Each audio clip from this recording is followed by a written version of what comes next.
بادشاہ ملکی معاملات میں اپنے ان 7 درباریوں سے مشورہ کرتا جنہیں وہ بہت عقل مند سمجھتا تھا، وہیں ایک فلسفی بادشاہ کے ان مشیروں کا مذاق الفاڑتا تھا کہ یہ سب بے وقوف ہیں۔ ایک دن بادشاہ نے اس فلسفی کو بالا لیا، وہ 7ویں عقل مند بھی وہاں موجود تھے۔ بادشاہ نے فلسفی سے اس بات کی وضاحت مانگی۔ فلسفی نے کہا، میں صرف ایک سوال ان 7 سے کروں گا، یہ اس کا جواب دیں۔ ان سب کو ایک دوسرے سے الگ بیٹھا کر ایک کاغذ دیا جائے۔ جب سب کو کاغذ مل گیا تو اس نے پوچھا، روٹی کیا ہے؟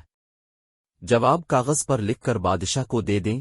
7 عقل مندوں نے الگ الگ جواب لکھا اور کاغذ بادشاہ کو دے دیے۔ بادشاہ نے جواب پڑھنے شروع کیے۔ پہلے کا جواب تھا، روٹی ایک خوراک ہے۔ دوسرے نے لکھا تھا، یہ آٹے کو پانی میں گوندھ کر پکائی جانے والی چیز ہے۔